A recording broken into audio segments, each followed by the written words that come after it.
Swastiastu. Selamat pagi. Hari ini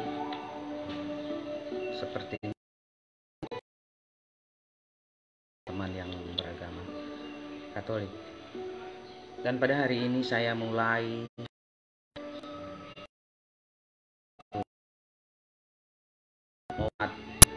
S3-nya itu tahun 1999. Buku yang saya bahas ini berjudul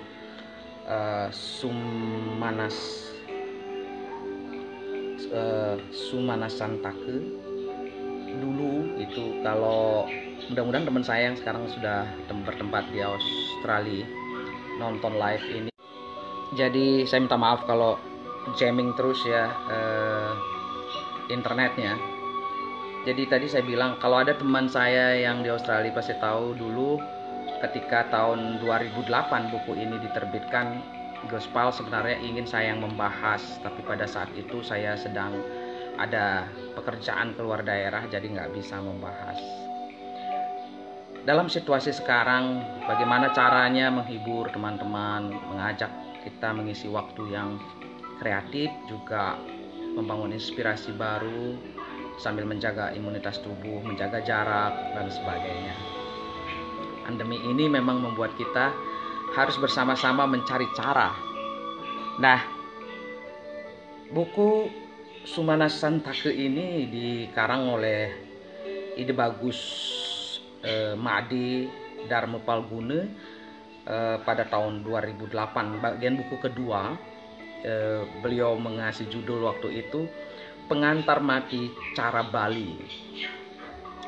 Jadi beliau itu banyak sekali mempunyai buku, dan silakan saja kalau berminat itu bisa mengkontak Sandampati Aksara, penerbit dan rumah buku. Terakhir sebelum beliau meninggal, beliau berdomisili di Lombok, di Lombok Barat. Beliau mempunyai seorang putri yang sekarang mungkin sudah kuliah. Sumanasantaka ini indah sekali sebenarnya, cara indah untuk mati sebenarnya, dan berasal dari sebuah kakawin. Kakawinnya ini begitu indahnya, karya empu, seorang empu yang paling empu mone ya. Empu mone ini artinya tanpa suara. Mone itu tanpa suara. Suara ini termasuk tanpa rasa di lidah.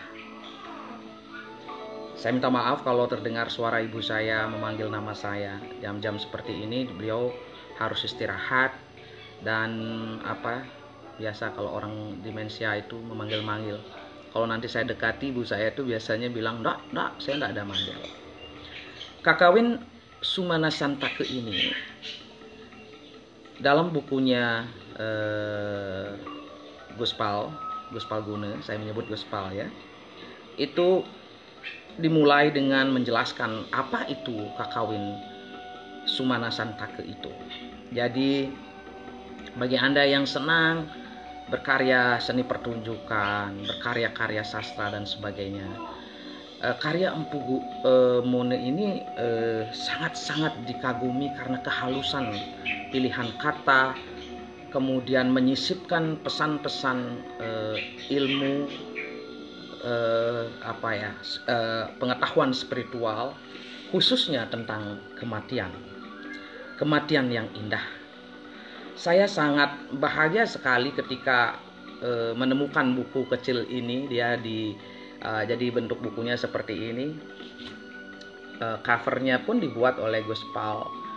Jadi hari ini saya ingin membaca ya Mone Guna. Betapa indah buku ini.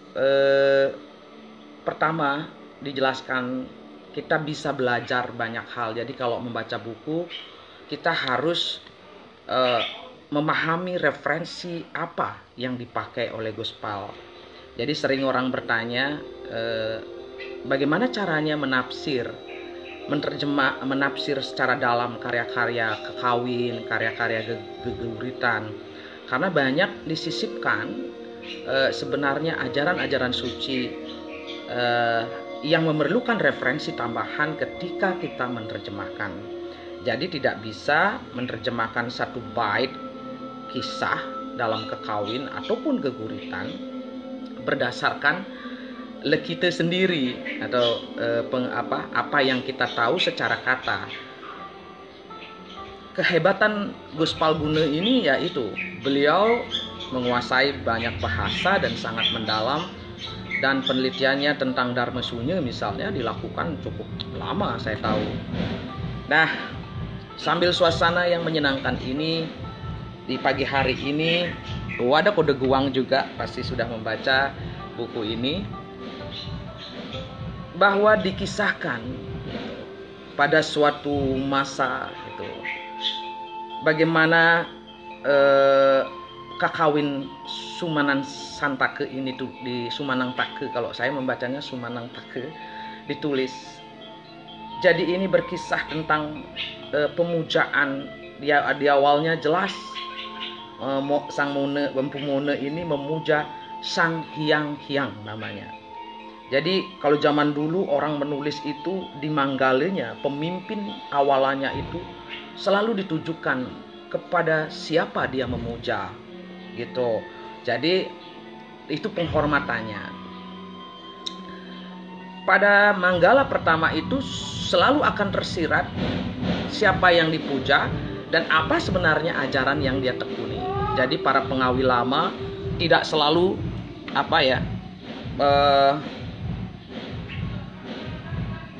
menyembunyikan apa yang sebenarnya dipuja.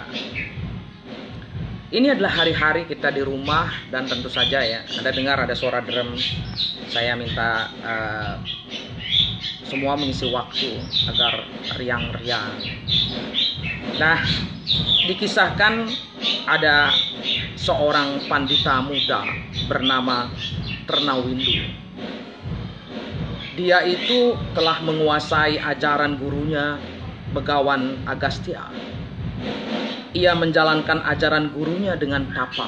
Nah, ini pengertian tapa itu di sini diartikan oleh Gus Palguna, yaitu memanaskan dengan menutup semua lubang, dan dengan japam, yaitu pemusatan pikiran dengan menyebut berulang-ulang silabel suci terpilih yang luar biasa ketatnya. Jadi kan banyak nih sekarang orang metape gitu. Metape itu tidak sekedar menyepikan diri, tidak sekedar seperti sekarang kita ini diam di tempat dan sebagainya, tidak keluar rumah menyebut metape. Metape itu harus juga menutup semua lubang di dalam tubuh. Di bukunya Gus Palguna ini tidak menyebutkan tentang jumlah lubang, dia cuma menyebutkan sange 9 lubang.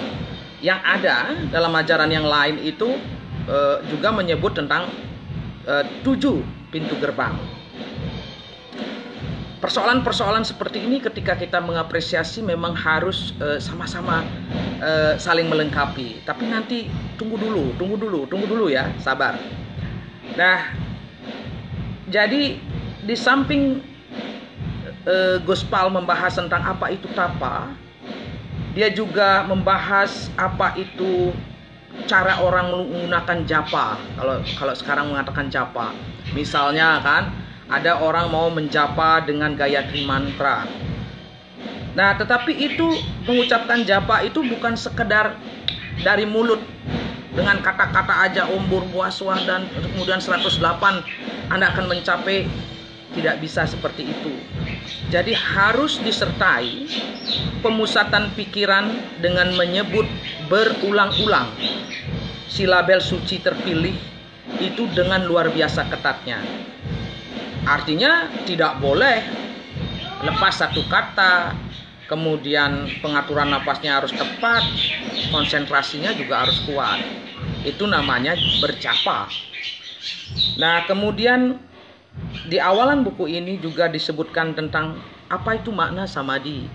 Bagaimana kita selalu bingung orang membedakan Mana meditasi, mana samadhi. Samadhi itu keheningan budi suci tingkatan tertinggi dalam yoga.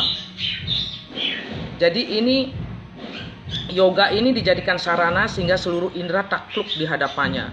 Jadi tidak semua yoga itu jungkalang jungkiling ya.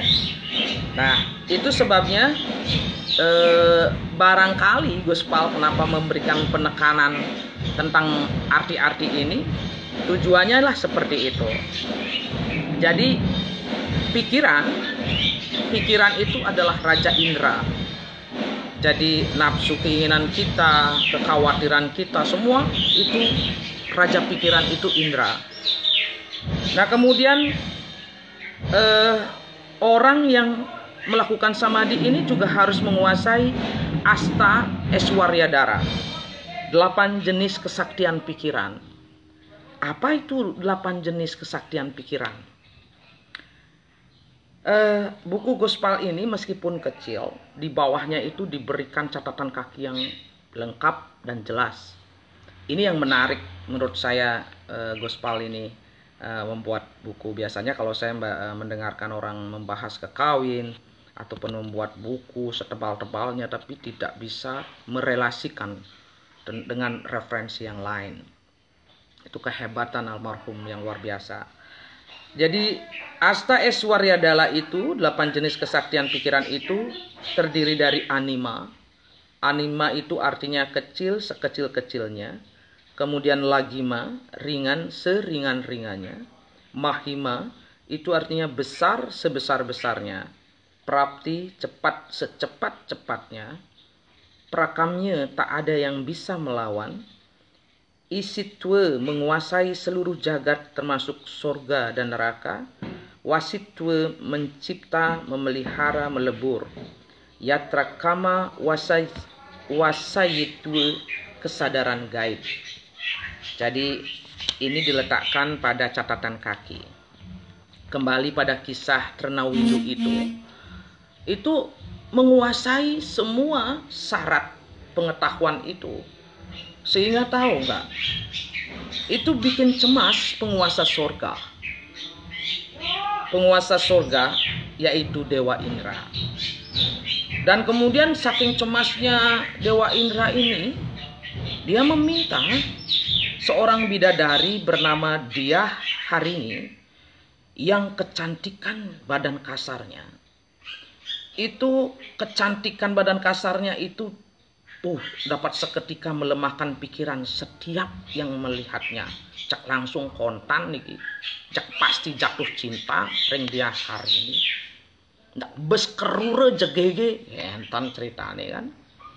Yen ide ngenike kalau beliau bicara Diah Harini, kehalusan bahasa serta keindahan pikirannya, oh Anda itu akan terperangkap dalam kerinduan.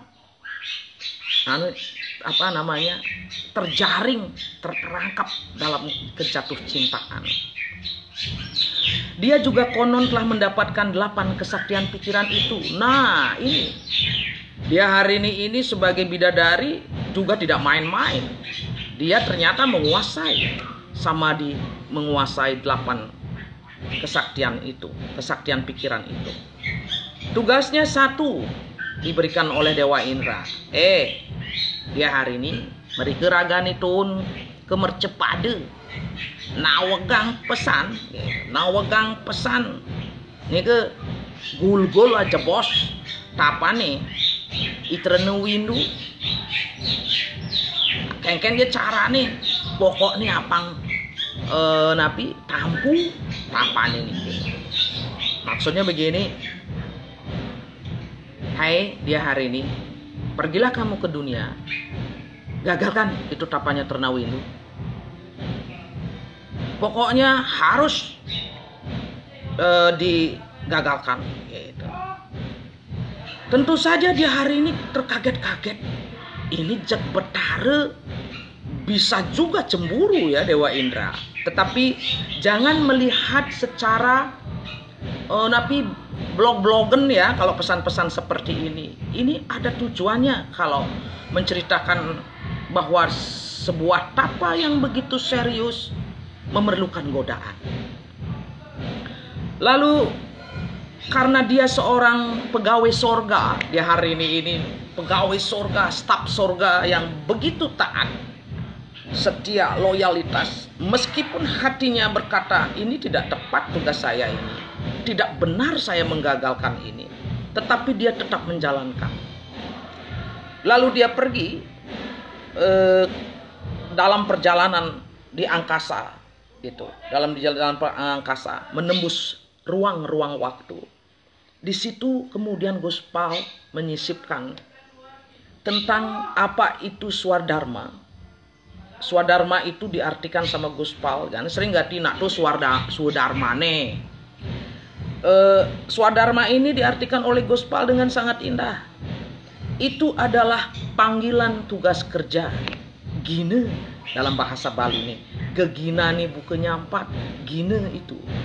Kemudian berdasarkan kualitas diri, guna, jadi profesionalnya, akibat loyalitas, kesepakatan bekerja, itulah yang disebut dengan guna gina nih.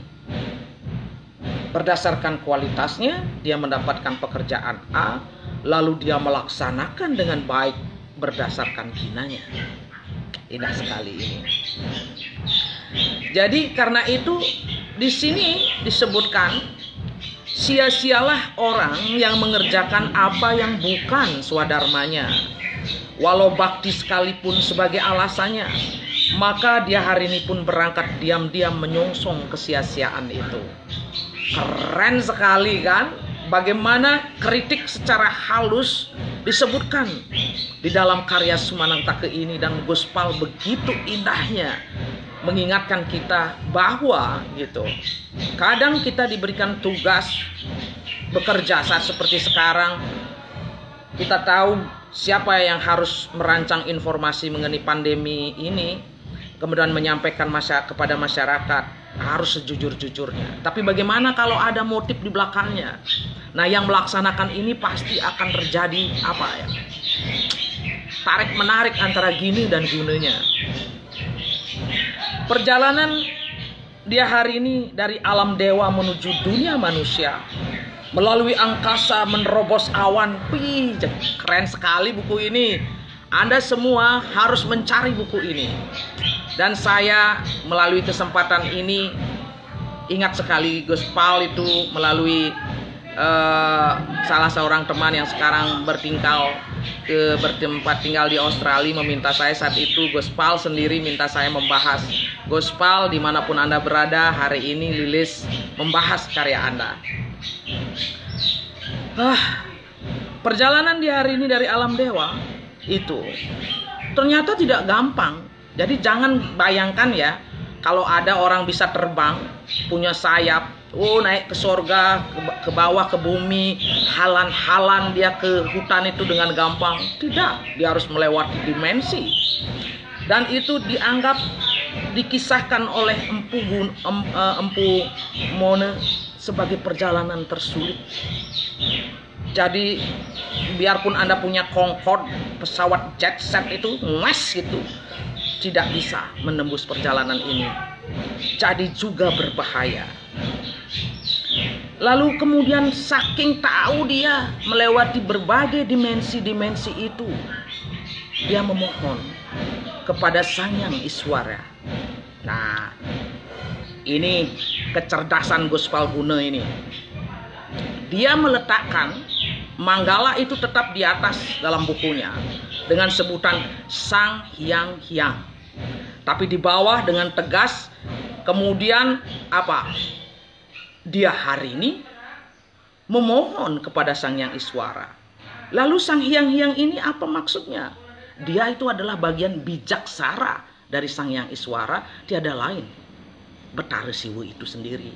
Niki kalau tidak rajin niki mace kale tatwe dan sebagainya pasti terlewati.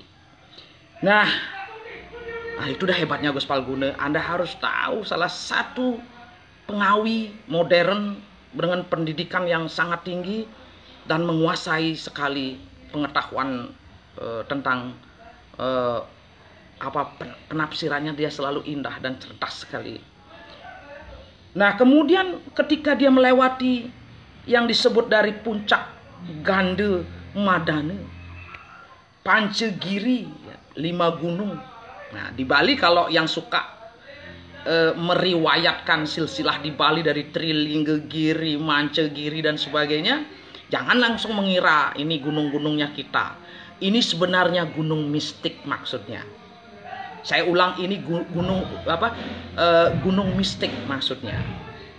Nah, ketika itulah dia minta sama Sang Hyang Iswara Ratu pelongo betaran titiangi. Titiang puniki keutus ring betara Indra dan mersidah yang titiang nulak. Titiang nunas pisan numadak je gitu. Pelongo betara suwice ngicinin titiang pemargi. Duh, paran-parmanen denten titiang keni raja pinulah. Mapan titiang jagi ngode niki antuk kejegekan titiangi ring ide empu Rena Windu. Saya rindu sekali ini suasana ini dengan Gus Palguna. Maka sebuah pertapaan di lereng selatan Gunung Himawan. Di situ tempatnya Rena Windu bertapa. Rena Windu yang sudah istilahnya ya extraordinary, meskipun muda, extraordinary, mencapai seluruh syarat tape, semadi, aste, eswardara, segala macam itu sudah dia capai. Dia ngerti kok bahwa yang bidadari cantik molek semuhlahai itu datang itu dengan keharuman, kehalusan luar biasa. Tujuannya satu, menggagalkan tapanya. Dia sangat memaklumi, penuh belas kasih. Nih Mas Indra maksudnya Betara Indra. Nah, ini di Bali itu dalam tradisi di Menara, maksud saya di Sidemen, di Singarse, di Cemara Semadi itu kalau membebasan itu orang bisa lucu-lucu kok. Jadi kalau sekarang kita mendengar orang kekawin itu kan serem-serem sekali sehingga anak muda nggak mau mendekat. Nah, lalu seperti biasa, apa ciri-ciri dari sebuah rumah pertapaan? Sekarang kan nih demam nih, bikin ashram, bikin apa yang apalah tempat segala macam. Ternyata di situ yang terjadi itu kecil banget, kecil tempatnya. Jadi di sekitarnya itu hutan, pohon-pohon besar. Dia hanya mengambil tempat kecil sekali. Jadi pertapaan beliau itu ditandai dengan tidak putus-putusnya pengasepan. Jadi pengasepan itu tungku kecil dengan asap yang naik ke atas. Dengan tenang dia hari ini mendekati bergerak mendekati pintu, maksudnya pembatas dari tempat pertapaan itu. Dia hari ini itu tahu sekali tugasnya, dia berhadapan dengan siapa, sepercaya dirinya pada kecantikan itu. Gedoh-gedoh si Bayon nih, jadi ganti ini apa konelakar kene iraga ngajak anak sakti kerure. Rena Windu itu dibayangkan, dituliskan oleh Empu Mone juga ganteng loh, pertapa ganteng, milenial sekali tampangnya, kalah artis-artis Korea ini, ganteng sajan-sajan. Bayangkan andai seganteng siapa ya, Lee Min Ho gitu, metape, sing empak Bayun masih nakiloh lo. Nah sebaliknya, wah Paul, nih. Nah itu di situ kemudian di hari ini yang cantik jelita itu sangat ketakutan. Masuk tanpa ngomong loh ini, dia langsung duduk di sebuah balai yang kecil. Makin tenbani, menyapa tenbani, hanya diam. Waktu itu ketika dia hari ini datang mendekati balai-balai itu, Rena Windu itu sedang melakukan japa. Enake Bali ngemik-mikan Betara Siwu.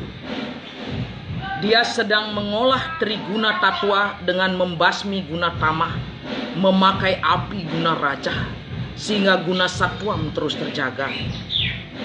Dia pun mencapai tingkatan astaguna.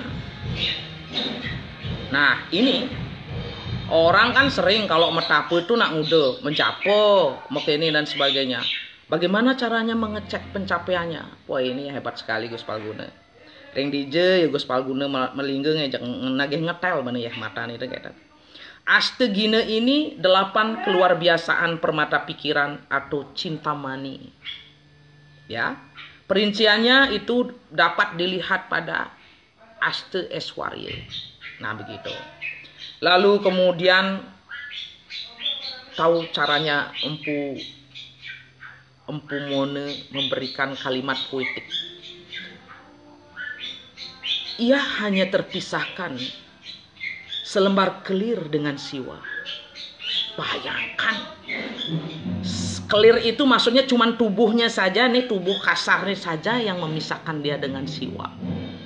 Yang kalau pakai rasa bahasa, wow, tak digduk ini membaca tulisannya Gus Palguna ini. Setelah usai memuja, dia yang dipisahkan dengan siwa hanya aklir, berjalan-jalan di sekitar pertapaannya, dan kemudian tahu dia yang sudah tahu ada calon penggoda datang, lalu menyapa dengan lembut. Kengken, adi wenten nak jegek meriki tiba-tiba. Halus. Dia hari ini tenbani memperlihatkan tidak berani dia mengeluarkan energi sensualitasnya dia. Tenbani jak bekes. Dengan penuh hormat dia menyapa juga membalas dengan hormat. Oh, Empu yang maha mulia, nama saya dia hari ini. Trunawindu hanya tersenyum sebentar. Karena apa? Dia saat bertapa ini dia sedang melepas ikatan. Maka dia hanya tersenyum dengan kecantikan yang dipamerkan otomatis alamiah dari tubuh dia hari ini itu. Dari ke barang siapa yang pernah merasa dirinya cantik, sempurna kecantikannya, tapi hanya dipandang datar kan kengken perasaan. Dari ke justru dia hari ini sudah cantik, pintar. Akhirnya berkata begini dalam hati, ya sudah saya menduga dia tidak akan peduli dengan kecantikan saya, tetapi saya harus menjalankan tugas saya, maka saya harus mengganti siasat. Begitu contoh dia hari ini menjalankan swadharmanya, gina dan gunanya, sekalipun dia tahu ini penuh risiko, penuh taruhannya dia ini bukan masalah kematian belaka, tetapi nanti nasib kelahirannya nanti. Lalu dia mengatakan kepada Trunawindu akhirnya, seolah-olah ini Ratu, wahai Empu yang maha mulia, saya ini utusan Batara Dharma loh, itu dia bilang. Terus Trunawindu tersenyum. Saya itu hadiah loh untuk Anda, karena Anda itu sudah berhasil bertapa.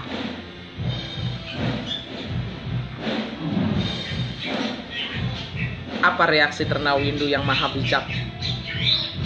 Dia sempat berpikir, kalau saya menolak kedatangan dari dia hari ini, balik dia ke dunia dewa, Indra akan memberikan hukuman. Dia menjalankan tugasnya. Sebaliknya kalau saya membiarkan dia hari ini di sini, maka tapa saya gagal. Ini sisi kemanusiaan dalam diri, kesucian yang mensarati dengan tidak lagi tergoda. pada kecantikan, pada rasa enak, pada rasa kemelekatan keseluruhnya itu berperang juga dalam diri Ternawindu itu. Tapi ya namanya Ternawindu, maka dia menatap dia hari ini.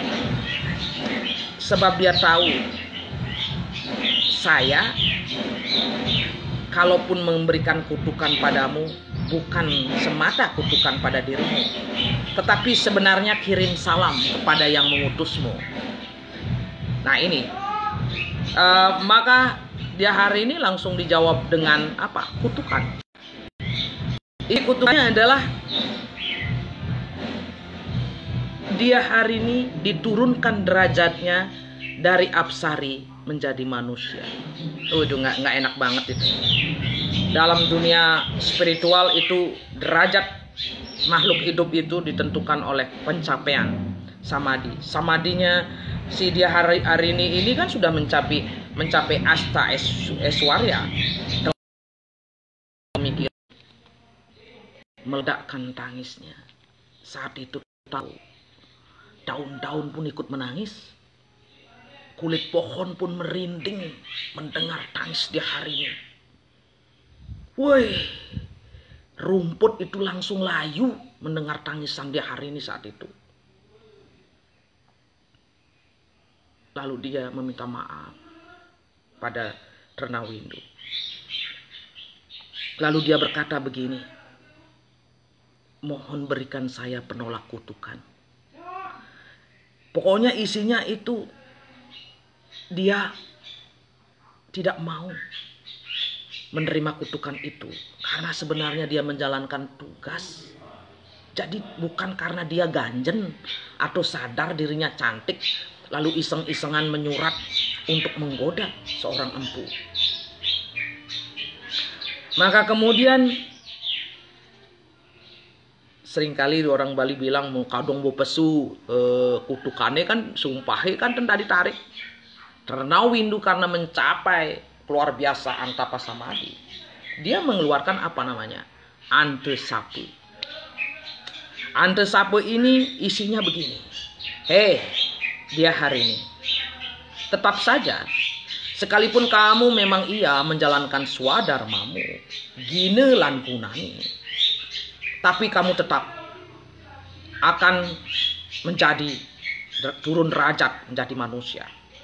Kamu akan bertemu dengan kekasihmu di mercapada di dunia ini nanti. Di mana letaknya itu di mercupada, di tempat adanya kematian ya di muka bumi ini. Nah, kamu tidak akan lama menjadi manusia. Saya mengutuk kamu seperti itu. Dan kemudian bertemu dengan kasihmu, kamu tidak akan lama menjadi manusia. Tapi kemudian kamu akan kembali mati. Pada saat itulah kamu akan kembali menjadi apsari, menjadi bidadari. Dan kematianmu itu adalah oleh setangkai bunga. Poi. Tunggu dulu. Bagusnya Gus Pal ini mengajak kita untuk berpikir. Jadi kalau Anda membaca salinan Kakawin Sumanang Take cuman ya membaca dari satu bait ke bait, tidak akan menemukan betapa Empu Ngone ini menyelipkan begitu banyak loh makna kata yang tidak hanya sederhana bagi ajaran agama terutama Siwa Siddhanta di Bali ini. Di sini hebatnya Gus Palguna sebenarnya. Dia sebagai pembahas dari Sumanang Take ataukah Dharma Sunya yang pernah serius saya baca, memang kecerdasan dan banyaknya beliau membaca referensi buku dan juga penguasaan bahasa, kedalaman batin juga. Itu adalah salah satu bekal penafsiran yang luar biasa. Nah, kita tahu kemudian apa yang terjadi, bahwa dia hari ini kemudian lahir sebagai putri Raja Widarbha bernama Indumati. Indu itu artinya bulan, ya.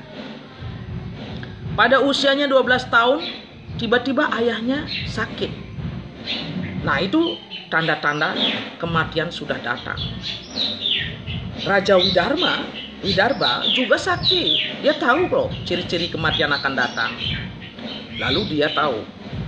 Keren sekali rajanya. Ayah dari Indumati. Indumati ini adalah reinkarnasi dari dia hari ini yang dikutuk itu. Dia menyiapkan kematiannya. Makanya ketika saat dia mati, semua seperti terkeskenario apa langkah-langkah apa yang harus dilakukan. Jadi Sumanang Take ini tidak hanya mengisahkan bagaimana cara mati indah ala dia hari ini, juga ada cara mati yang luar biasa dari beberapa orang, bahkan juga ada kematian dari seorang pandita pandita bohong-bohongan. Ini dibahas meskipun selintas oleh Gospal dalam bukunya. Tetapi yang menarik adalah bagaimana kematian dia hari ini di hadapan Renawindu. Dia mati tanpa sarana. Jadi tubuhnya terbakar oleh kekuatan dari tapas semadinya Renawindu. Dan api itu keluar dari tubuhnya dia hari ini tanpa membakar tempat sekitarnya, jadi rumput dan sebagainya. Jadi di hari ini itu meninggal gitu loh. Lalu di tubuhnya terbakar sendiri. Dan itu yang disebut mati tanpa sarana. Lalu Raja Widarba mati mempersiapkan dirinya. Luar biasa ini. Jadi memang cerita ini, buku ini ditulis oleh Gospal itu sebagai pengantar mati cara orang Bari. Keren banget. Nah, pada saat meninggalnya itulah, pada saat pembakaran ayahnya Raja Widarba itu ditemani kakaknya yang namanya Sang Boja. Maka dijelaskanlah arti tentang hidup dan mati. Nah, niki cek keren saja niki dari kina wenten Gus Baskara, wenten Paul dan sebagainya. Gus Baskara ini Gospal ini juga mengartikan apa itu makna Durga. Juga bagaimana itu nanti banyak makna-makna yang selama ini kita serem-seremkan artinya. Itu kemampuannya Gospal membuat salah satu pembahasan yang keren dalam buku yang kecil dengan referensi mengenai misalnya sekarang kita persoalan memaknai apa itu kala, apa itu buta kala, apa itu mahakala. Jadi dia memakai referensinya itu ada Bhairawatatwa, ada Buwana Kosa, ada Dharma Sunya, Kale Jagre, Kale Purana, Kale Tatwa. Kemudian jelas Sumanang Take ini Swacanda Marana, Yoga Nidra, yoga tidur itu dipakai juga. Di sini dibahas oleh Gus Palguna, kematian adalah kenyataan yang sesungguhnya dari kehidupan. Karena itu kematian adalah dharma bagi setiap yang hidup. Dengan jalan perwerti kadarman yang intinya adalah tape yadnya kirti, orang akan mendapatkan surga. Namun lingkaran hidup mati tidak dapat diputuskan dengan jalan itu. Dari kematian datang kehidupan. Adapun mati itu pasti muncul dari kehidupan. Yang bisa membebaskan orang dari lingkaran hidup mati adalah Niwerti Kadarman yang intinya adalah yoga. Inti yoga adalah pemisahan. Inti yoga nih ke pemisahan purusa dan pradana. Purusa dalam hal ini diartikan kesadaran. Pradana itu diartikan tubuh. Jadi setiap orang ada purusa pradananya. Jadi jangan kemudian otomatis asal ninge purusa pradana langsung niki. Dalam konteks ini begitu artinya. Nah, Sang Boja, kakak dari Indumati ini mempelajari loh ilmu mati, ilmu kematian pelajari ini.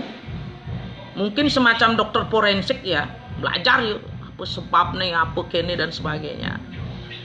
Dan Tahu apa kata sang boja ketika ditanya, kenapa kamu tertarik sekali sama ilmu mati-mati ini loh? Karena saya mempelajari ilmu hidup. Kunci yang harus dipahami apa? Gitu.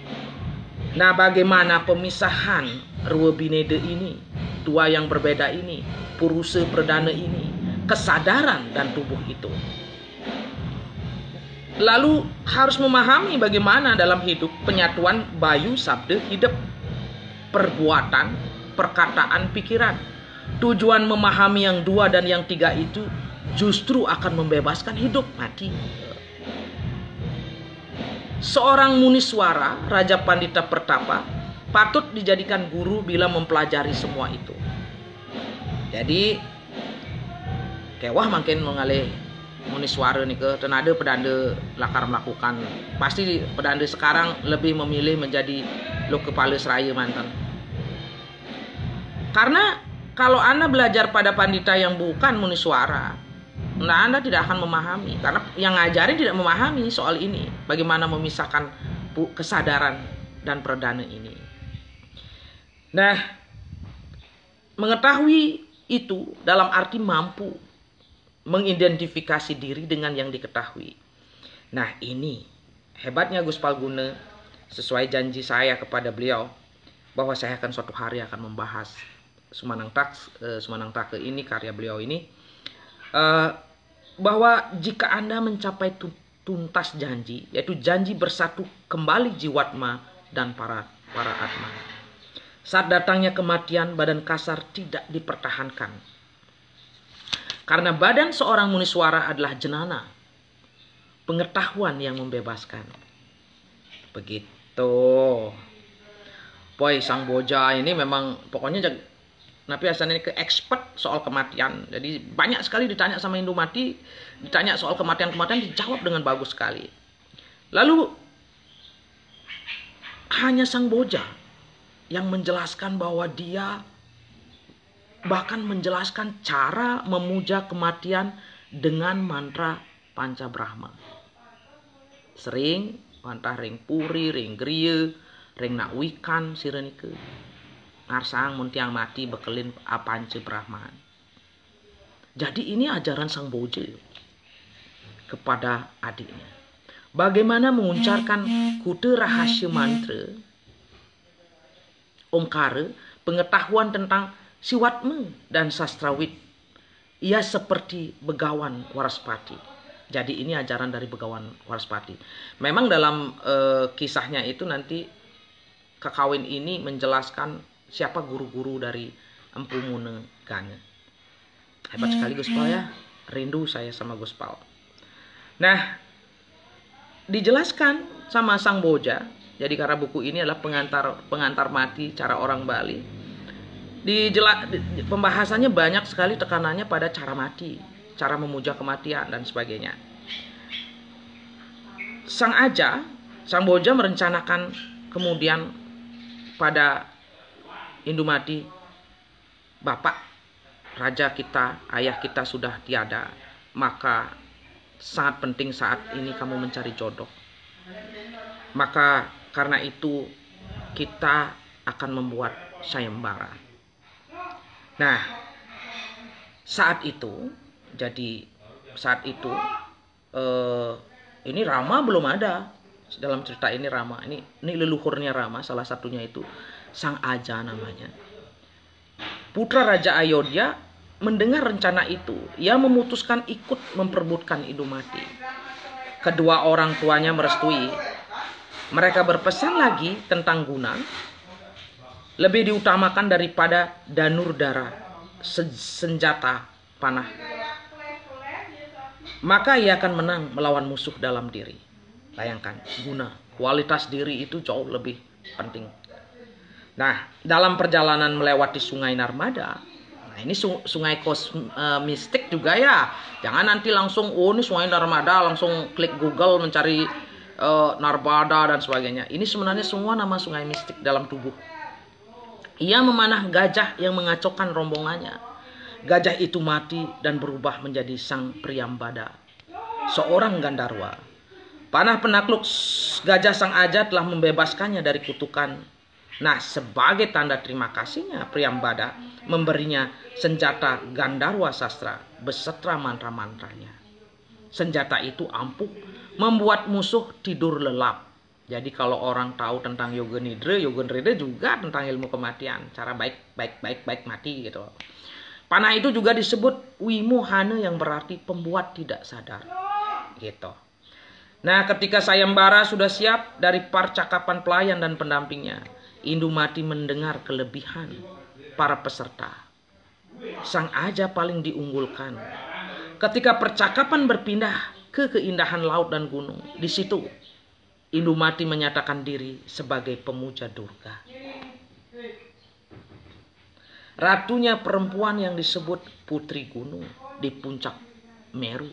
Durga bersatu dengan Rudra. Nah, ini orang Bali ini suka bingung karena sekarang itu banyak referensi masuk tentang pemujaan Siwa dan sebagainya. Bingung sekali membedakan kapan disebut Rudra, kapan disebut Durga, kapan disebut Betari Uma dan sebagainya. Kapan dia sebenarnya dia Laksmi. Yang ini kayak Gus Baskara itu kan suka ngobatin, ya pasti dia akan memakai referensi tentang Maya Kresna. Jadi seharusnya tidak ada perdebatan medojak soal tafsir di medsos ya. Kalau paham bahwa ini harusnya hati-hati kita menanggapi pendapat orang tentang ABCD. Kalau itu persoalan kadiatmikan, itu ada persoalan isyarat spiritual dan pengobatan, semuanya itu referensinya ini menentukan makna-makna yang dia akan tulis. Nah, kemudian keajaiban dari persatuan itu akan dapat dirasakan ketika lingga memperlihatkan diri. Karena itulah keindahan gunung dalam tanda kutip diberi sama Gus Palguna ya. Ini bukan dari saya loh ya. Lebih tinggi daripada keindahan laut. Gunung adalah Siwa Sakti, laut adalah Wisnu Sri. Artinya ini begini. Kalau tafsir yang lebih nakal ini kenapa? Karena penulisnya pemuja Siwa, pastilah ngasih derajat lebih hebat kepada Siwa. Kalau penulisnya beda pemujaannya ya pasti akan bisa seimbang gitu. Ini kebebasan lisensia poetikanya ini main sekali Bu mode ini. Nah, kemudian sayembara dimulai, satu persatu peserta memasuki arena. Mereka berjumlah 8 orang. Urutannya pertama Raja Magadha, Sang Angga, Sang Awanti, Sang Anupa, Sang Susena, Sang Hemanggada, Sang Pandya dan Sang Aja. Indumati mendekati satu persatu raja itu, yang dihampiri mengungkapkan cintanya dengan bahasa berbunga-bunga. Jadi mungkin semacam apa ya, berbalas pantun gitu. Atau mungkin seperti adegan-adegan di beberapa acara komedi kocak gitu ya. Kamu kok harum sekali. Itu misalnya seperti itu. Nah, kemudian saya minta maaf kalau ibu saya itu teriak-teriak. Itu biasa. Kalau saya dekati dia bilang, "Nah, saya tidak ada manggil kamu." Ibu saya udah sepuh sekali.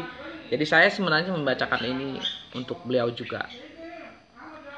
Nah, ketika Indumati berada tepat di hadapan Sang Aja, mekeletak dia hari ini eling ingat pada masa kelahirannya dulu.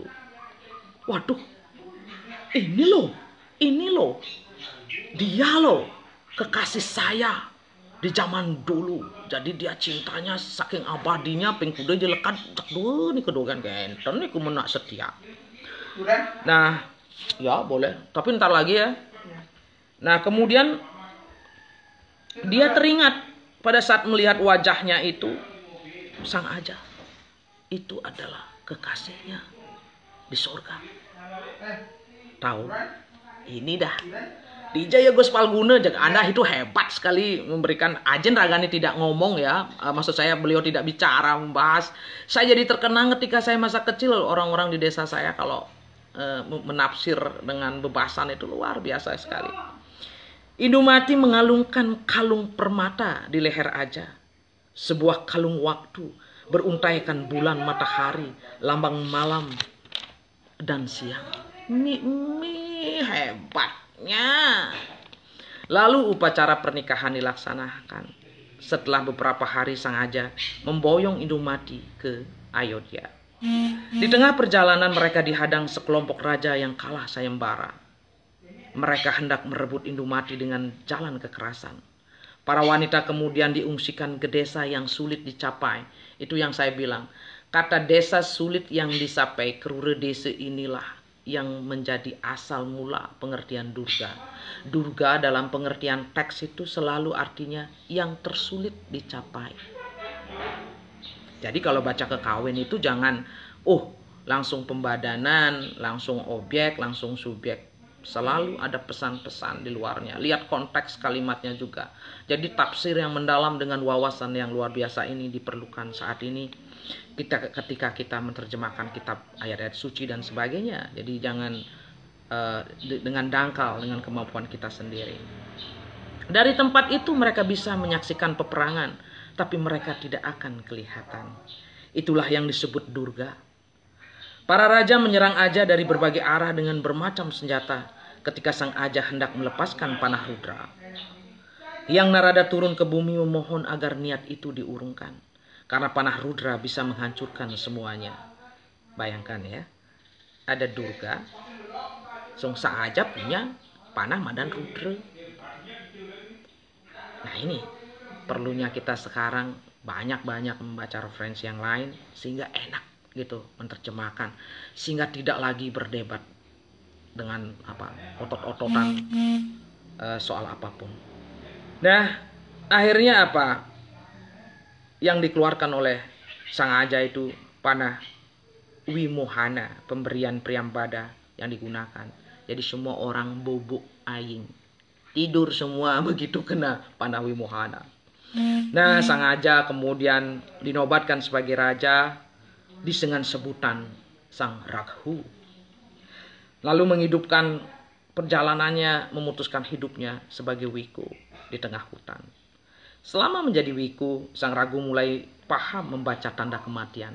Jadi buku ini memang membahas, internetnya naik turun. Pada saat kematian itu belajar dia tentang kematian. Tatwa yang menjadi pegangannya itu tatwa yang diyakininya sebagai sarana penyucian atma saat lepas dari tubuh. Sang Raghu akhirnya berhasil melepas atmanya dari cengkraman tubuh. Indumati melahirkan seorang anak diberi nama Dasarata. Tuh, lihat tuh. Pada saat keduanya menikmati keindahan taman. Pada saat bahagia gati nih Ki. Pada saat keduanya menikmati keindahan taman, sekuntum bunga Sumananase jatuh dengan posisi terbalik persis di belahan kedua susu Indumati. Bunga itu diciptakan oleh Batara Paramata. Ia pun kembali menjadi apsari. Daying Indumati. Mati karena setangkai bunga. Kemudian pada saat itu dia seketika berubah menjadi apsari. Sang Aja yang sakti itu, marah sekali, dia kecewa sekali. Kok enak-enakan sekali sih, hanya setangkai bunga. Karena tahu sang Aja ini luar biasa, datanglah Begawan Wasista menjelaskan kemandian Indumati. Ini Saicu, aku sudah memenuhi undanganmu dulu membahas karyanya Guspal Sumanangtake 2008, Saicu. Nah, kematian Indumati ini dijelaskan, ini ada kaitannya dengan kisah yang di masa lalu. Di masa lalu. Jadi Anda hanya diberikan kesempatan hidup 8 tahun saja. Dan kemudian Anda harus mati dengan indah itu. Mati karena setangkai bunga. Tetapi harus diingat, ketika Anda berpikir menceritakan dia blog-blogan gati nak mati kan oleh panah, oleh penyakit, ini oleh setangkai bunga nak segeroger. Sebenarnya ini untuk menceritakan bagaimana posisi kematian dengan cara Ongkare Sungsang itu. Sumanangsake ini sebenarnya itu pesannya. Nah, Empu Monaguna ini, menurut Guspal Guna ini, saya jatuh cinta banget sebenarnya dengan karya ini karena puitik sekali. Padahal kalau Anda memahami ini cerita yang ajaran diselipkan dengan sangat halus, itu justru tentang bagaimana cara mati yang indah. cara mati yang benar. Saya minta maaf dulu ya. Kamu kan tahu saya pergi waktu itu keluar negeri, jadi nggak bisa memenuhi permintaannya Gus Pal membahas Sumanang Take. Sekarang kesempatannya saya membahas karyanya Gus Pal. Harus saya. Nah, narasi Empu Monaguna tentang kelepasan, melepas atma melalui pusar. Kamoksan itu melepas atma melalui ubun-ubun. Kanirbanan melepas atma melalui ujung hidung. Dan Kamuktian melepas atma melalui mulut. Sangat mendalam dan indah.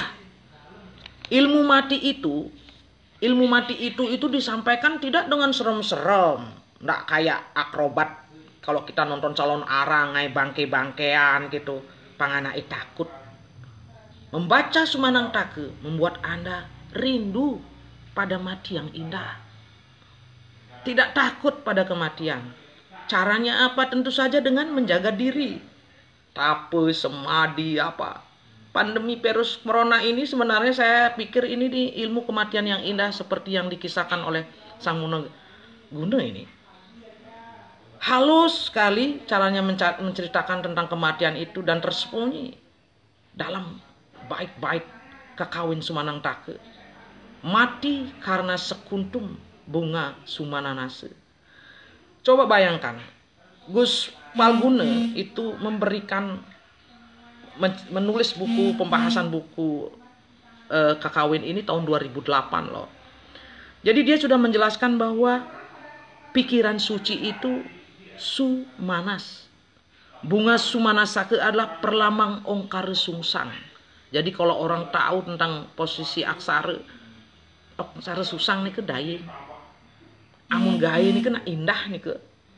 Amun tulis hurufnya indah sekali. Dan Gus Palguna dalam buku kecil ini, tipis sekali buku ini, juga mengatakan kita di Bali, di Nusantara ini diwariskan gitu loh, untuk gagah menghadapi kematian, gagah dengan indah, dengan benar. Karena itu banyak sekali sastra kawi dengan tema kematian. Itu terdapat pada Kekawin Kalantake, Maya Danawa Wantake, Wertetan Take, Kresna Kalantake, Kalayu Wanantake. Nah, sejumlah kekawin itu bercerita tentang kematian tokohnya untuk menunjukkan kemenangan tokoh utama. Kakawin Sumanang Take berbeda karena mengisahkan kematian beberapa tokohnya dengan penekanan pada cara mati. Kenapa istimewa dibahas oleh Gus Pal ini? Kengken caranya mati, tanda-tandanya datangnya kematian, kengken proses kematian, serta teknik melepas atma. Juklak juknis tentang kematian ini disebutkan dalam Sumanang Take ini. Jadi pada saat sekarang ini tepat saya membahas bukunya Gus Pal ini. Kenapa? Kita jangan takut. Kematian itu indah. Dan mari kita mempelajari cara mati yang indah dengan cara menjaga tubuh kita saat ini. Menjaga gerak dan diri kita dengan tapa yang paling sederhana. Dengan pikirannya apa? Ya sudah. Ini indah sekali situasi ini. Kita dibuatkan pertapaan di rumah masing-masing. Kembali kepada Sumanang Take ini, kenapa dia mengisahkan kematian itu begitu indahnya? Maka dia ditempatkan secara eksplisit sebagai petunjuk cara mati yang indah. Itu sebabnya Empu Monaguna dan Sumanang Take menjadi sangat menarik untuk dipelajari, direnungkan lebih lanjut. Ini pesannya dari Gus Palguna. Nah, lalu siapa empu yang nulis Kakawin Sumanang Take ini? Namanya Empu Monaguna. Mone itu artinya tidak mengeluarkan bunyi suara, tidak berbicara dan diam. Kata ini sering dihubungkan dengan pelaksanaan brata, yaitu Mona Brata. Brata ini adalah latihan mendiamkan lidah dengan cara tidak berbicara. Nama lain dari Mona Brata itu kan sipeng juga. Sipeng itu tidak artinya mendep dogen, lidahnya masih mendep. Kemampuan mendiamkan lidah sangatlah penting karena lidah berfungsi ganda, berbicara dan menikmati rasa. Oleh karena itu pelaksanaan Monabrata harus dilaksanakan bersamaan dengan upawasa, yaitu tidak makan, tidak berbicara, dan tidak makan hanya bisa dilakukan bila dalam keadaan sadar atau jagra. Nah, jagra ini referensi yang dipakai, jadi biar nanti jangan salah menafsirkan ya. Ini yang saya bilang, kalau sekarang menafsirkan ayat suci, kekawin dan sebagainya, Anda harus kuat referensi supaya jangan kemudian menjogja kan, bedek-bedek back to India, Weda gitu. Ini referensi yang digunakan itu ada Yoga Nidra. Kemudian di sini juga nantinya dibahas dengan sangat bagus oleh Gus Palguna itu kaitan tentang upawasa, jagra, monabrata dan sebagainya itu.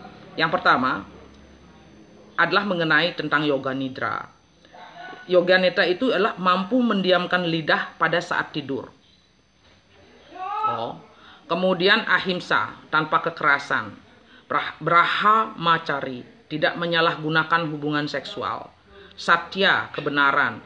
Awyawaharika, kedamaian. Asteya, tidak mencuri. Saucha, suci lahir kembali. Santosa, puas dengan apa yang ada.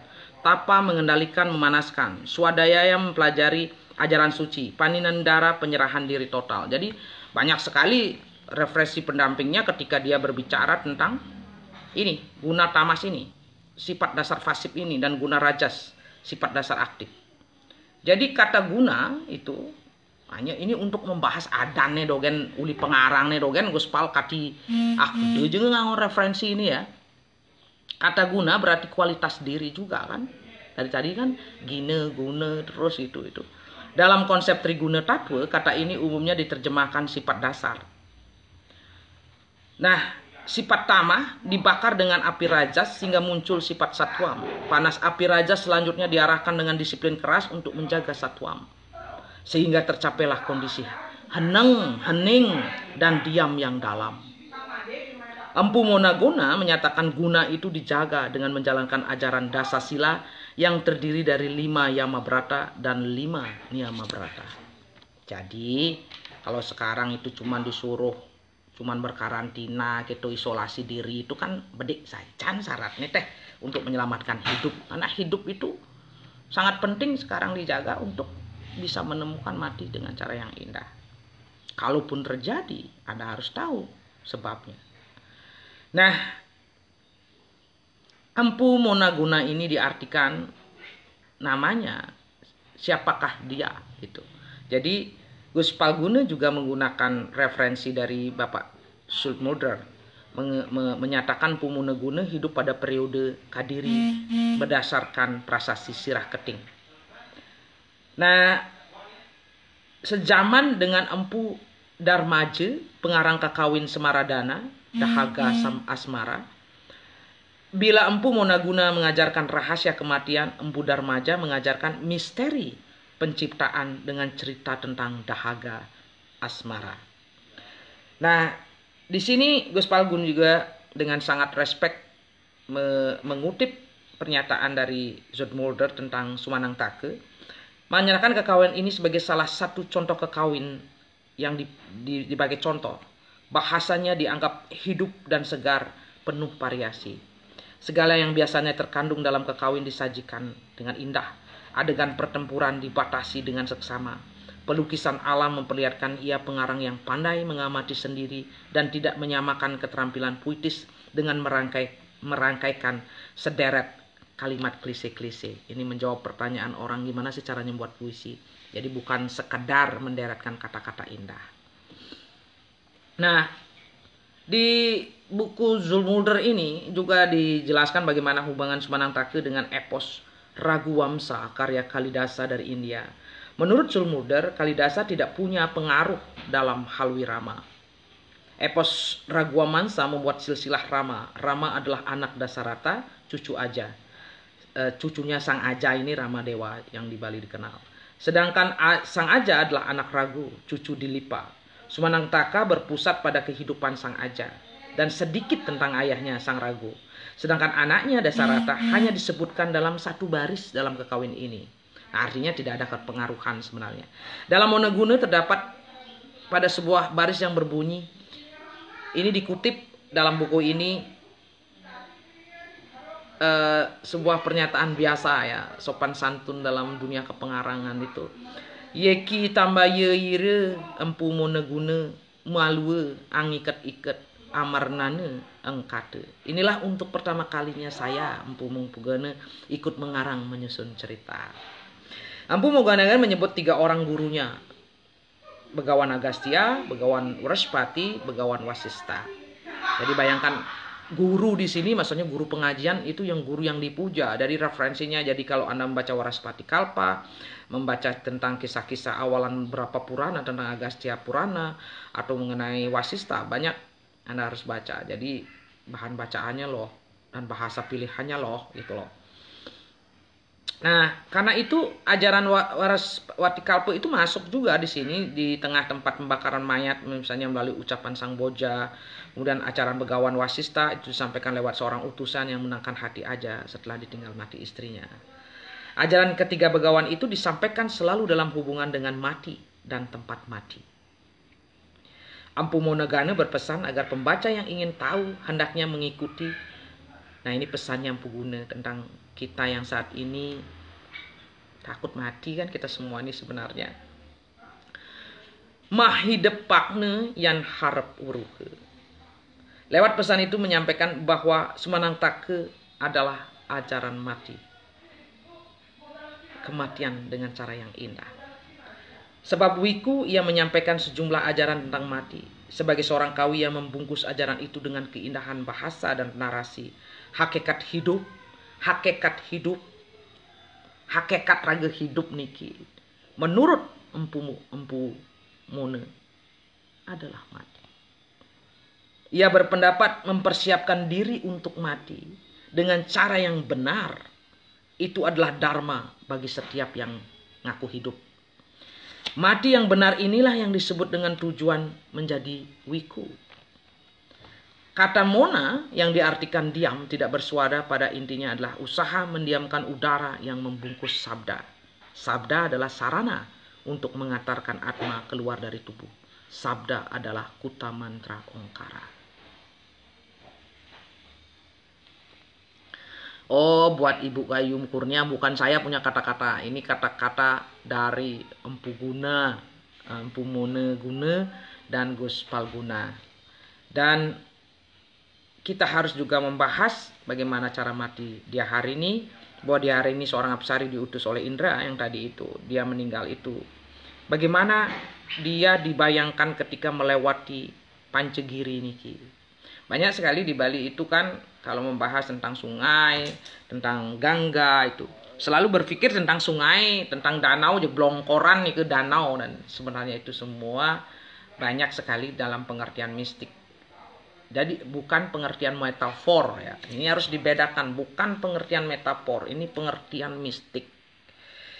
Karena gunung itu adalah Pancegiri yang tersebar di 5 penjuru langit. Gunung Windya, Gunung Indrakila, Rewatagatra, Gandamana, Gunung Himawan. Pertawan Ternawindu itu terdapat di lereng selatan Gunung Himawan. Itu gunung mistik sebenarnya. Pada saat itu Trinawindu sedang melafalkan japam, memusatkan pikiran pada siwa. Bagian ini dibahas luar biasa sekali oleh Gospal. Karena ini akan berkaitan dengan mengikat mula dara cakra. Tidak sulit bagi Ternawindu untuk melakukan itu. Nah, lihatlah bagaimana dia hari ini mengartikan sapa. Sapa itu dalam bahasanya itu kutukan ya, disumpahin ya. Jadi bukan sumpah, disumpahin. Bahwa dia tidak bisa menarik sapa itu, tapi dia bisa membelokkannya. Jadi dia menghargai sekali latar belakang motif apa yang terjadi pada apa yang dilakukan oleh dia hari ini. Nah, sering orang bertanya saat ini, oh ini ada kursus yoga, ada cakra, YouTube luar biasa. Cakra paling dasar dari Satya Karabeda dalam sistem Kundalini Raja Yoga, ini yang dimaksud dalam konteks ini, dalam konteks kakawin ini yang disebut dengan Muladhara Cakra. Nah, karena itu kita harus tahu bahwa Gus Palguna ini juga mengutip dengan sangat indah. Mungkin maksudnya buat kita baca dengan bagus sebagai kinut untuk membaca yang lain. Ikang hale gawemu tan wurung amang sulande malisaneri kumene. Manusia temahamu tan waluye ring surpada wakasamu dewada. Itu isi sapanya, kutukannya. Maka kita akan tahu bahwa di dalam buku kecil ini, jadi saya perlihatkan buku kecil ini, di cara pengantar cara kematian ini begitu padat isinya. Gus Pal juga membahas bagaimana isi dari kitab Ganapati Tatwa, menyebutkan kalau kamu mendengar bunyi halus arda candra, bindu, nada, nah itu tanda datang kematian. Tapi masalahnya siapa tahu suara bindu, siapa tahu suara arda candra. Lebih terinci tentang tanda-tanda datangnya kematian dibicarakan dalam lontar yang disebut Sue Cande Marane. Jadi kata marane ini kan orang ini nangluk merane. Wah, ibu kale, pamyak kale. Sama seperti kata pamyak. Pamyak itu artinya apa? Melembutkan. Melembutkan ya. Jadi bukan membunuh. Namun anak-anak ngarye pecaruan buta kale, pamyak kale ini ke maksudnya bukan membunuh kalenya. Mamiak melembutkan energinya. Nah, bunyi-bunyi halus dari dalam diri merupakan tanda-tanda yang paling dominan datangnya kematian. Bentuk-bentuk halus yang nampak ketika mata tertutup juga disebutkan sebagai pembawa pesan datangnya kematian. Walau tidak disebutkan secara eksplisit, dalam kisah Sumanang Take ini disebutkan Prabu Widarba tahu tentang semua ajaran itu. Pada masanya tanda-tanda datangnya kematian dirasakannya, maka dipanggilnya Pandita Siwa Buddha. Nah, ketika sang jiwa yang terus bergerak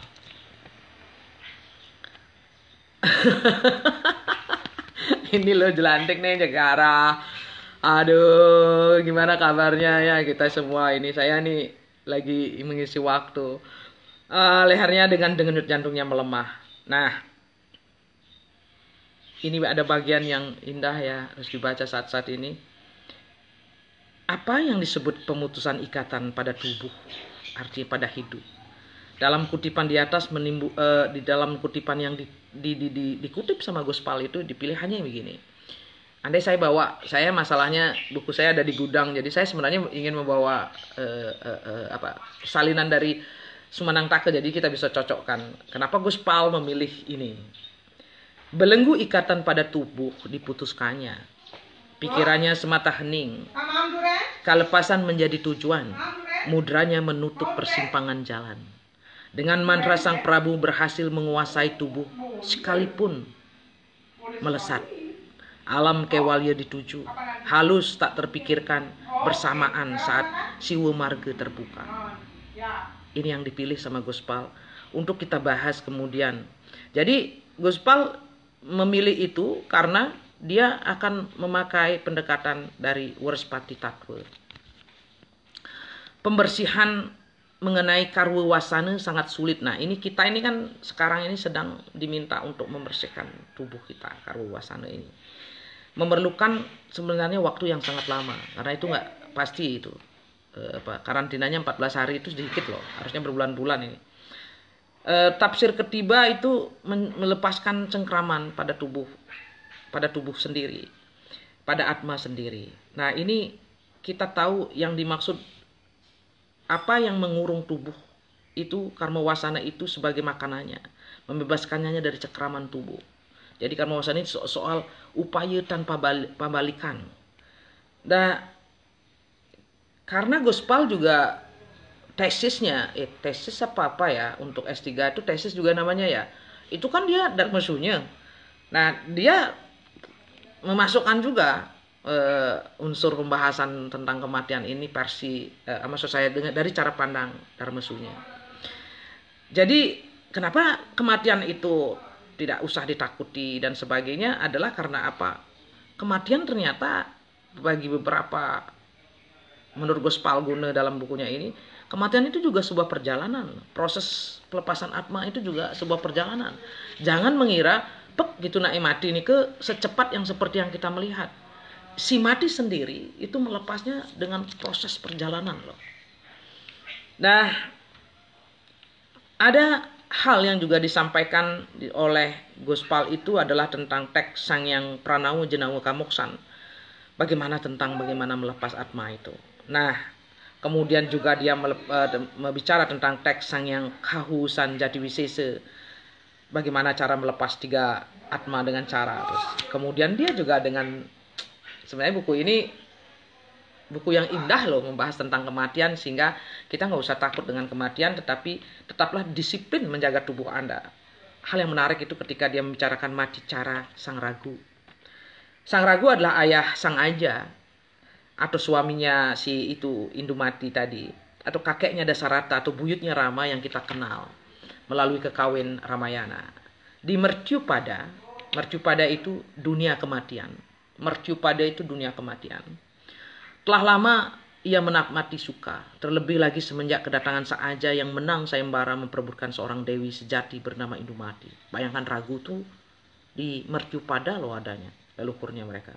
Dalam usia yang tua, ia kemudian memasuki tahapan hidup wanaprastha. Semua indera telah berhasil dikuasainya, sehingga tidak lagi liar mencari kenikmatan objek yang pada akhirnya hanya memberikan ikatan. Keadaannya seperti terbalik, rasa menjadi seperti tiada rasa. Semua objek indera seperti sudah kehilangan rasa. Sebagai seorang wiku, Sang Ragu kemudian membuat tempat pertapaan di hutan.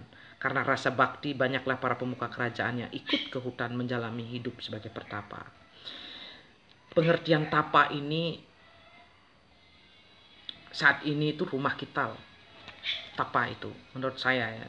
Jadi andai Gospal ini saya pasti akan berdiskusi indah sekali. Pandemi virus ini membawa kita dengan 2 rumah pertapaan. Satu rumah kita sendiri, entah itu rumah kontrakan, rumah sewa, atau apartemen dan sebagainya. Yang kedua itu tubuh kita sendiri. Ini tapanya kita. Karena lama Sang Prabu sebagai wiku di pertapaan, ini kalau mengartikan seperti itu, pertapaan ansih di tengah hutan, apakah di rumah itu? Ini rumah ini tak ubahnya juga hutan loh. Pabrik itu juga, pabrik yang sekarang itu hutan juga itu. Tubuh ini juga hutan. Nah, begitu lama dia di pertapaan, kemudian lemah gemetar semua anggota tubuh beliau yang semakin tua. Tumpul seluruhnya sebagai tanda yang memberitahukan beliau akan mati. Hanya tatwa menjadi pegangannya, sarana penyucian menuju kelepasan. Tatwa itu kalau leksikalnya secara kata itu artinya unsur, elemen ya. Tapi tatwa ini sebenarnya artinya pegangan, ajaran, pengetahuan dan segala macam. Juga ada yang mengartikan sebagai inti dari filsafat. Bayangkan di situ cara mati buyut-buyutnya dari Ramadewa ini, dari Ramayana ini itu menjelaskan bukan karena tua loh kita gemetar itu. Bukan karena tubuh kurang asupan suplemen dan sebagainya menyebabkan kita menjadi gemetar gitu loh. Tapi karena sudah lama menjadi wiku dan berbicara tentang kematian, dia belajar melewati banyak tahapan. Ilmu yang menyebabkan orang yang memilikinya akan menjadi bebas. Nah, menghadapi kebebasan inilah yang membuat seseorang gemetar. Jenana yang akan mengantarkan seorang wiku pada pembebasan terakhir. Jenana itu pula lah yang dimaksud dengan tatwa pada kutipan di atas. Lihat, Gospal Guna itu selalu memberikan kapan ini kontekstual. Maksudnya konteksnya, membicarakan semua istilah-istilah yang kita kenal kadang-kadang lumrah. Jenana gitu, pengetahuan. Nah, karena apa? Gospal menulis ini juga dengan pendekatan tatwa jenana yang menjadi salah satu pemegangan Sang Ragu. Jadi begitu dia baca kekawin itu, begitu dia membicarakan tentang jenana, Gospal mengambil juga buku tentang tatwa jenana. Sehingga pembahasannya kemudian dalam buku pengantar cara orang mati, cara orang Bali mati ini menjadi lengkap dan indah. Padahal bukunya cenik sajan, kecil, tipis sajan begini, tapi Oke, kita akan dengarkan sebagai penutup. Ini lama sekali ya. Saya ini sebenarnya bukunya ini masih panjang nih. Bila kulit tidak merasakan panas dingin, unsur bumi hilang. Lidah tidak merasakan 6 jenis rasa, unsur air hilang. Mata tidak melihat yang nampak. Unsur sinar hilang, hidung tak merasakan bau, unsur angin hilang. Kuping tak mendengar suara, sesungguhnya unsur udara yang hilang. Apabila semua itu tidak ada, itulah mati namanya. Dan itu kalau Anda mencari lebih dalam, bacalah Swacanda Marana. Mati adalah hilangnya kehidupan panca mahabhuta yang membangun tubuh, kemudian hilangnya juga panca tanmatra. Nah, uraian ini menarik sekali buku ini. Silakan membaca pada saat kita di di karantina saat ini kita tidak tahu ya, di isolasi mandiri. Sumanang Take Pengantar Mati Cara Bali, buku kedua dari Gus Pal. Ide Bagus Made Dharma Palguna. Buku ini sebenarnya masih bisa dipesan kayaknya ya, mudah-mudahan Dharma Putra tahu. Dharma Putra ini salah satu orang yang selalu diminta oleh istri almarhum di Bali untuk bisa kita pesan bukunya. Jadi kecil sekali bukunya dan kalau Anda membacanya jadi enak. Tetapi kalau ingin lebih dalam memahami bagaimana cara indah untuk mati sehingga tidak takut mati pada saat-saat seperti ini, sehingga Anda rileks, tidak tercekam oleh perasaan penghinanan ini, disiplin dah pada anjuran jaga jarak, cuci tangan dan sebagainya. Itu adalah salah satu sebenarnya tapa samadhi, bagian tapa samadhi. Dan terima kasih kepada IPM Ide Bagus Made Dharma Palguna dengan pembahasan bukunya. Jadi saya jarang loh melihat buku yang membahas justru meluaskan kita untuk membaca buku-buku yang lain. Jadi biasanya kan kekawinnya, kemudian terjemahannya itu. Tapi ini beliau memberikan contoh kepada kita bagaimana caranya mengapresiasi, bagaimana caranya membedah kekawin itu dengan sederetan referensi yang referensinya juga tidak main-main. Oke, Anda bisa mendapatkan buku ini ya pada penerbit Sadampati Aksara 2008 terbitannya ini, cetakan yang pertama, dan adanya di Lombok justru alamatnya. Tapi di sini di Bali ada Dharma Putra namanya. Yang dulu saya ngontaknya begitu, kalau hilang buku saya ada orang minjem tidak mengembalikan ya saya minjem. Dan kali ini saya menemukannya di bawah karena saya sedang berbenah-benah dalam proses penelitian juga.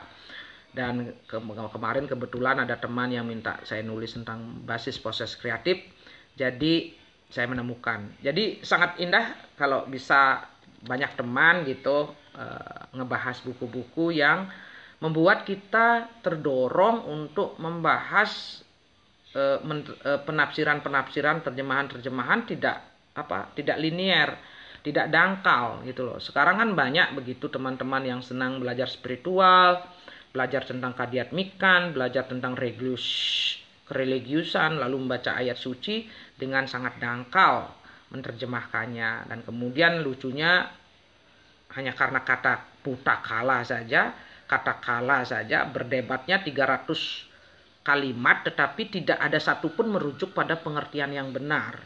Jadi kayak pamiak kala itu artinya melembutkan kala. Dan kemudian kalau Anda bercerita tentang Sang Mahakala itu artinya Betara Siwa loh. Jadi jangan setiap kali berisi kata kala, kata buta gitu. Nah, Panca Mahabhuta itu artinya 5 energi besar. Jadi buta kala itu tidak dibunuh, ini energinya dibunuh ya. Pamyak kala itu artinya melembutkannya. Jadi karena tubuh itu kan memerlukan takaran dosis gitu loh. Tubuh ini biar bisa hidup. Jadi nggak mungkin kan menyerap energi seluruhnya besar. Jadi dibalik. Nah, kalau pandemi virus corona ini lebih tepat sebenarnya memakai penyudemalan. Penyudemalan itu ya artinya karena kita berhadapan dengan panca tanmatra jauh lebih halus dari Panca Mahabhuta. Warung Satria. Nah, ini Saicu memberikan Warung Satria, kayaknya ada toko di Jalan Ratna ya. Terima kasih Saicu. Nah, Saicu ini juga adalah teman dekat dari almarhum Gus Pal. Ada Gong Agung juga teman. Semua itu angkatan-angkatan kakak-kakak yang baik, mulai ganteng-ganteng sekali. ada Gong Agung, ada Gus Palguna, ada yang ganteng luar biasa juga di Amerika seperti Degung dan sebagainya. Banyak ganteng-ganteng sekali. Nah, ini Saichu aja ketularan gantengnya kan begitu. Baiklah, sampai jumpa nanti. Mungkin kita akan memilih atau siapa aja lah. Nanti kita bahas mungkin calon arang ya, biar nggak serem-serem. Karena saat ini virus pandemi ini memerlukan sastra ruatan. Ada duku seledri, ada duku seledri, ada kibasur, ada calon arang. Jadi sebenarnya itu cara orang Bali, nano lawan nano ya. Kalau dalam dunia pengobatan kan vaksin itu kan penyakitnya yang dikenalkan ke tubuh. Di Bali juga ada cara pengobatan begini.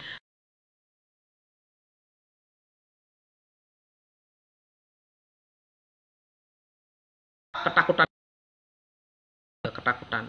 Kita takut mati karena pandemi virus corona ini. Kita takut dan ajarannya yaitu tapas samadhi ini. Nah, di lain kesempatan semoga nanti ada banyak teman yang mau membahas buku ini menjadi ruatan buat kita, ruatan hati kita, sehingga kita menjadi lebih taat lagi pada anjuran pemerintah, jaga jarak 2 meter loh sekarang. Kemudian yang kedua, pakailah masker kalau kemana-mana, dan usahakan jangan pulang kampung. Nah, ini di Bali ini sering sekali beriuksione anggone, padahal ya sudah, kalau itu memang upacaranya bisa dilakukan oleh 20 dan 10 tidak sangat urgen ya, kecuali pada kematian dan sebagainya ya. Nah, ini harus kita mulai berpikir begitu, jangan main jempulungan saja yanu sing teke. Coba pikirkan kalau datang terus justru membawa penyakitnya. Ya kalau mati segera, tapi kalau kesakitan gimana? Perlu biaya dan sebagainya. Baiklah teman-teman, Idedani Sarang Sinamian. Jadi membaca Semanang Take itu banyak. Pertama, Anda belajar tentang bagaimana caranya membahas kekawin.